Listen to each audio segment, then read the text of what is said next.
Salam Demokrat. Saya Kausa Indriani, kita bertemu dalam wawancara khusus yang akan membahas mengenai isu PHK dan ketenagakerjaan. Untuk itu telah hadir 3 narasumber kita. Yang pertama adalah Bapak Iwan Sulanjana, Ketua DPD Partai Demokrat Jawa Barat. Beliau pernah menjabat sebagai Pangdam Siliwangi. Yang kedua adalah Bapak Dede Yusuf, Ketua Divisi Kemitraan Masyarakat Partai Demokrat. Beliau juga menjabat sebagai Ketua Komisi 9 DPR RI dan pernah juga menjabat sebagai Wakil Gubernur Jawa Barat. Dan yang ketiga yang sudah tidak asing lagi adalah Ketua Umum Partai Demokrat Bapak Susilo Bambang Yudhoyono, Presiden ke-6 Republik Indonesia. Pertama-tama kita ke Bapak Iwan Sulanjana terlebih dahulu. Pak Iwan, di industri itu banyak sekali yang berlokasi di daerah Jawa Barat, termasuk juga di Bandung. Bagaimana Bapak melihat pengamatan Bapak mengenai situasi ketenagakerjaan di wilayah Jawa Barat? Apakah sudah ada gelombang PHK di sana? Jika sudah, di sektor dan industri apa saja, Bapak? Baik, terima kasih Mbak Kausal.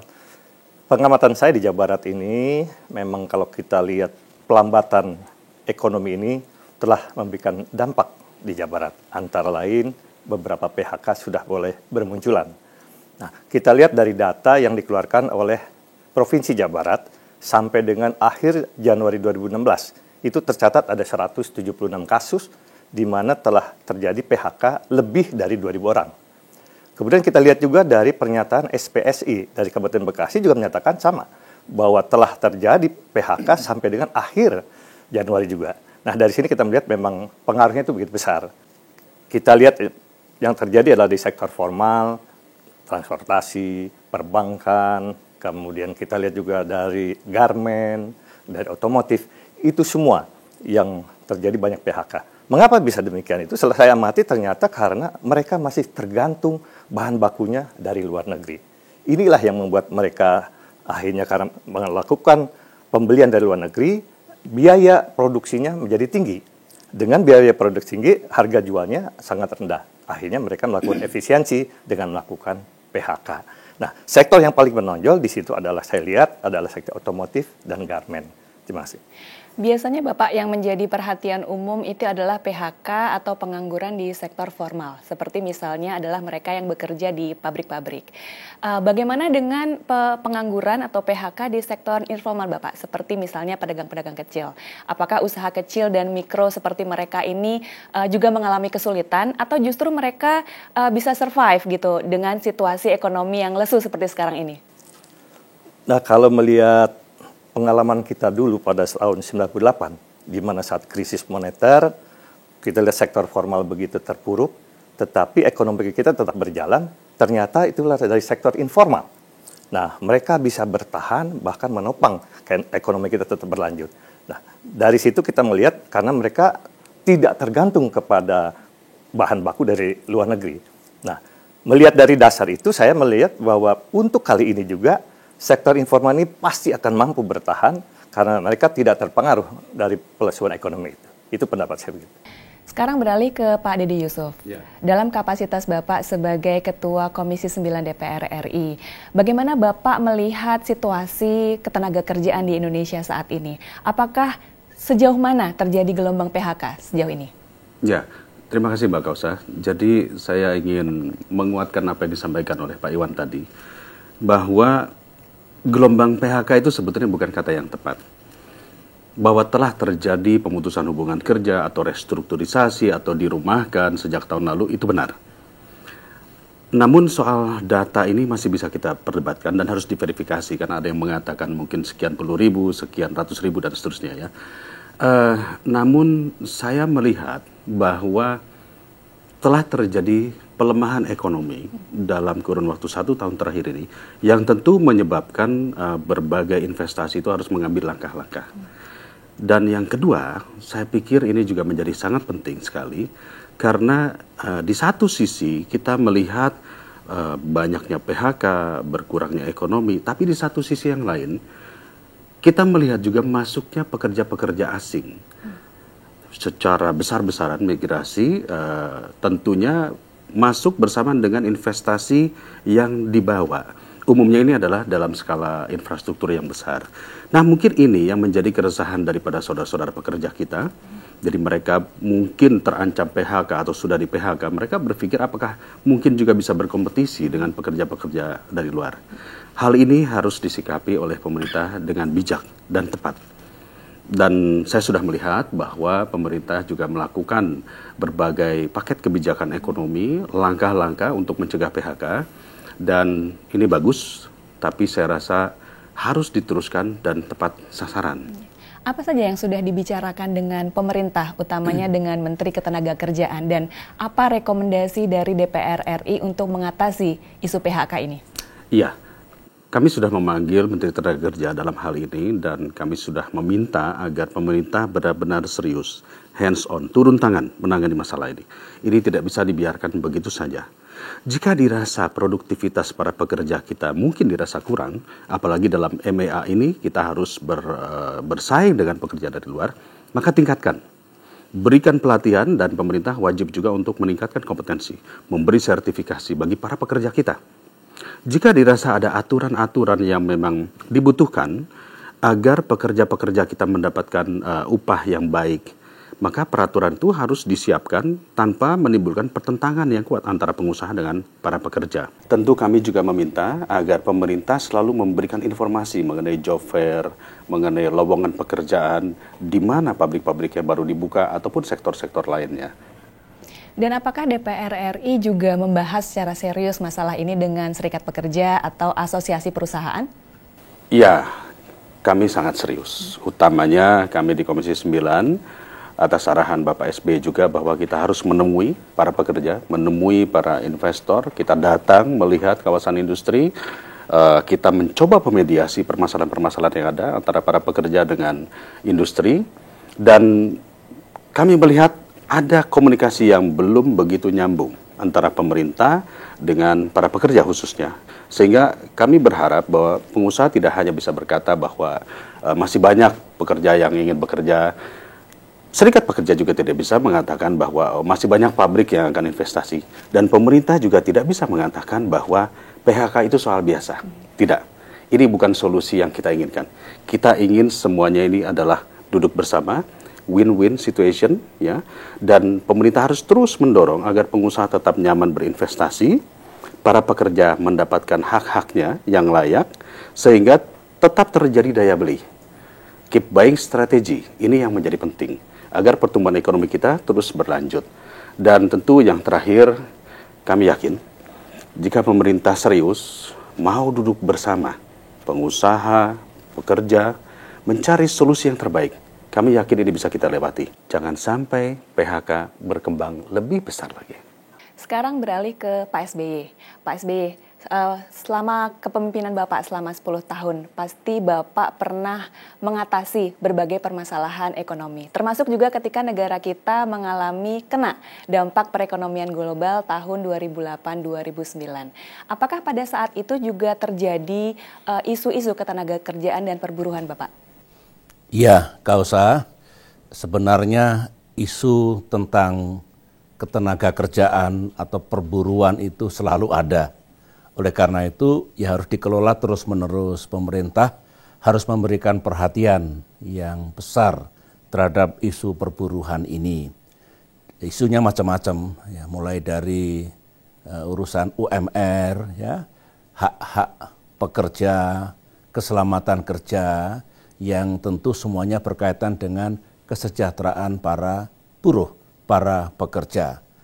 Dan tentu kadang-kadang tidak klop apa yang diinginkan oleh serikat pekerja dengan apa yang dipikirkan oleh dunia usaha, oleh para pimpinan perusahaan. Oleh karena itulah tentu semuanya itu harus dikelola dengan baik dan pemerintah harus mengambil posisi untuk memimpin, harus memiliki inisiatif untuk terus-menerus mengelola isu-isu perburuhan ini. Nah, kalau dikatakan apakah dulu tahun 2008-2009 juga ada isu PHK ini? Ada, jelas ada. Apa saja solusi yang diambil oleh pemerintah pada saat itu yang Bapak pimpin? Dan sejauh mana Bapak sebagai Presiden dan juga pemerintahan itu mencegah terjadinya PHK? Dulu tahun 2008-2009 yang terjadi krisis global. Indonesia terdampak, tidak kebal, tidak imun. memang sekarang ini gejolak atau tekanan ekonomi yang kita alami tidak sebesar tragedi krisis ekonomi 1998, juga tidak sebesar krisis global 2008-2009 dulu, tetapi sesungguhnya ancaman PHK yang besar ini ada. Sekarang belum besar, tapi ada. Mengapa? Karena ya ekonomi menurun pertumbuhannya, otomatis akan menimbulkan permasalahan pada yang disebut dengan job security, keamanan pekerja, PHK, ya, pengangguran-pengangguran baru yang bisa terjadi. Nah, kalau ditanyakan kepada saya dulu seperti apa yang kita lakukan, ya 2008-2009 itu semua fundamental ekonomi kita kena tekanan, pertumbuhan menurun. Meskipun menurunnya pertumbuhan Indonesia jauh lebih sedikit dibandingkan negara-negara lain, negara-negara anggota G20 misalnya, tetapi menurun. Kemudian ada kenaikan harga minyak. Pertama-tama, kemudian baru turun harga minyak itu. Akibat kenaikan pertama itu, harga-harga juga naik. Jadi ada inflasi. Itu persoalan kedua yang dihadapi dulu. Lantas yang ketiga, begitu pertumbuhan menurun, teori ekonomi mengatakan, dan itu terjadi, maka mau tidak mau memukul ketenaga kerjaan kita. Jadi mengancam situasi perburuan kita. Oleh karena itulah yang dilakukan pemerintah dulu, baik kebijakan maupun tindakan, harus menyentuh kepada 3 elemen itu. Dan itu kita lakukan. Untuk menjaga agar pertumbuhan ekonomi kita tidak terus turun dulu, alhamdulillah bisa kita lakukan, itu dengan cara ya dilakukan stimulasi pertumbuhan dari APBN, terus terang. Dan itu diperlukan pada saat ada krisis ekonomi. Ketika harga-harga naik, ya pemerintah membantu yang miskin. BLT tidak ditabuhkan untuk rakyat kita, sehingga mereka bisa bernafas. Sulit, tetapi masih bisa membeli kebutuhan sehari-harinya. Lantas, investasi terganggu, kita jaga betul, ekspor kita jaga betul agar pertumbuhan kalau toh menurun, menurunnya tidak terlalu dalam. Dan itu kita lakukan. Nah, khusus mencegah gelombang PHK besar-besaran, kita sudah terancam betul waktu itu. Solusinya tiada lain adalah pemerintah harus melakukan pembicaraan sangat serius dengan dunia usaha. Saya masih ingat bermalam-malam, berhari-hari kita melakukan negosiasi. Saya sering terjun langsung, memimpin langsung, ya. Hari libur pernah juga di Cikeas ini, meskipun selebihnya di kantor, saya minta bagaimana? Anda jangan terlalu mudah mem-PHK-kan pekerja kita, buruh kita. Itu keinginan pemerintah untuk rakyat kita. Mereka jawab, Pak Presiden bisa, tapi pemerintah tolong bantu kami, ringankan beban kami, berikan kami insentif. Nah, disitulah kami diskusikan, insentif seperti apa yang tepat.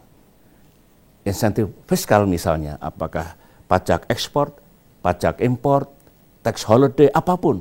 Yang penting dengan yang dilakukan pemerintah, mereka yang tadinya akan melakukan PHK besar-besaran tidak jadi melakukan. Memang dalam jangka pendek, ya fiskal kita terganggu, penerimaan pemerintah menurun, tidak apa-apa.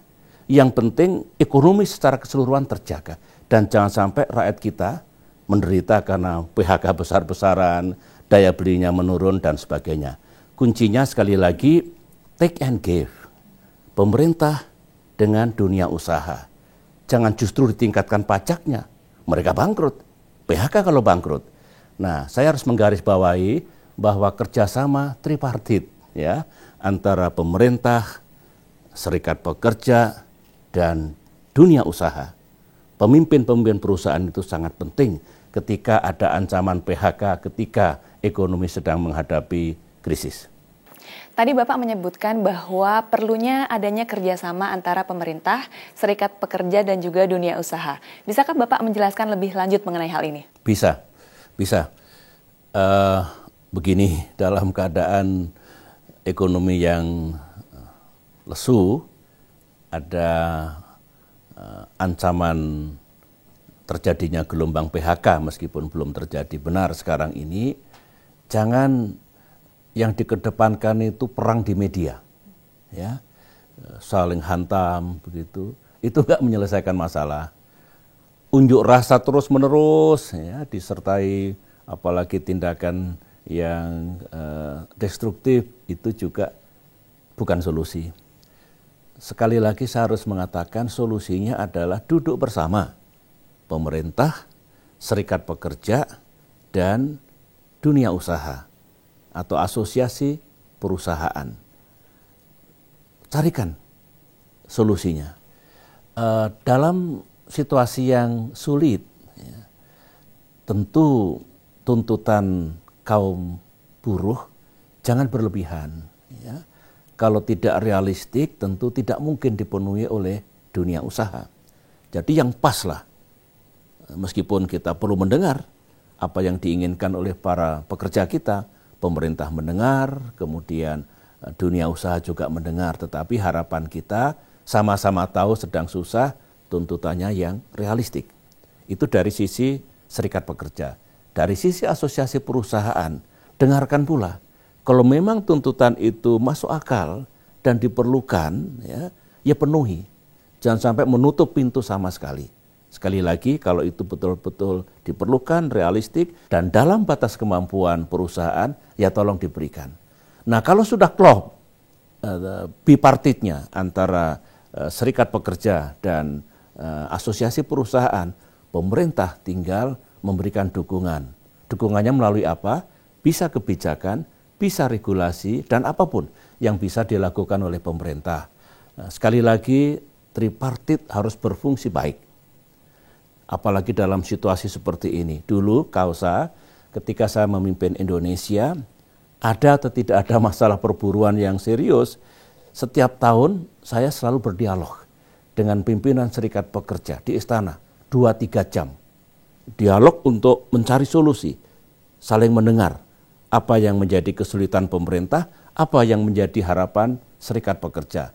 Bahkan para pimpinan serikat pekerja, baik konfederasi maupun federasi, bersama-sama saya berkunjung ke daerah-daerah, bertemu dengan para pekerja, bertemu dengan manajemen perusahaan, baik itu perusahaan PMA maupun PMDN.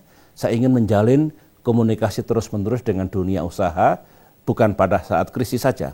Dan itu penting rupanya untuk saling menserasikan kebijakan ataupun apa yang bisa dilakukan secara bersama. Nah, sekali lagi, menurut saya ini harus kita jalankan. Saya sudah tahu tadi Pak Dedek juga mengatakan ada sebetulnya komunikasi itu, tetapi saya masih mendengar juga, masih mengikuti perang di media lah. Itu tidak salah, tidak dilarang, tetapi yang lebih penting duduk bersama, cari solusi. Dan pemerintah harus memimpin. Pemerintah istilahnya harus take the lead. Tidak boleh pasif, harus aktif untuk menghidupkan tripartit ini. Yang terakhir Bapak, apa yang menjadi harapan Bapak agar perekonomian Indonesia ini terjaga pertumbuhannya dan juga persoalan PHK bisa diatasi? Ya, kembali seperti yang saya katakan tadi, ada makroekonomi ya. Ekonomi yang baik itu kan bukan hanya pertumbuhan semata. Meskipun pertumbuhan penting, tapi juga stabilitas harga harus kita jaga, demikian juga employment atau upaya-upaya mencegah pengangguran atau membuka lapangan pekerjaan. Ini harus menjadi prioritas pemerintah dalam keadaan ekonomi yang lesu sekarang ini. Kemudian juga tadi Pak Iwan juga menjelaskan bahwa ya PHK itu memang terjadi. Belum besar sekali, saya mendengar, saya mengikuti di provinsi-provinsi lain juga sudah ada. Pak Dede Yusuf juga sudah menyampaikan tadi, sudah ada komunikasi antara pemerintah dengan parlemen kita, parlemen dengan asosiasi perusahaan dan serikat pekerja. Sebagian sudah bagus, sebagian perlu ditingkatkan, perlu dilanjutkan. Karena yang penting hasilnya ada, bukan berapa kali pertemuan itu, bukan yang penting sudah masuk TV selesai, sampai hasilnya ada, begitu. Nah, kalau itu sudah dilakukan, insya Allah hasilnya akan baik. Jadi hentikanlah debat ada atau tidak ada PHK, ya sudahlah. bicara saja dari realitas yang ada di lapangan, fakta dan kebenaran. Kalau itu dijadikan landasan untuk mencari solusi, solusi itu akan ada. Dan saya mengatakan ini belum lampu merah, ya. Artinya masih bisa diatasi terjadinya gelombang PHK yang tidak kita harapkan. Asalkan jangan menganggap ringan, jangan seolah-olah tidak ada apa-apa di negeri ini, itu malah salah nanti. Itulah yang menjadi harapan saya, pemerintah punya opsi, punya solusi, punya kebijakan dan dijalankan dengan benar. Tripartit, bekerjalah bersama-sama untuk mengatasi masalah ini, dan selebihnya kalau semua dijelaskan kepada masyarakat, masyarakat akan tenang. Insya Allah pada saatnya ekonomi akan tumbuh kembali dengan baik. Demikianlah pembahasan kita mengenai isu PHK dan ketenagakerjaan. Silahkan berlangganan pada kanal YouTube ini untuk mengikuti episode berikutnya. Salam Demokrat.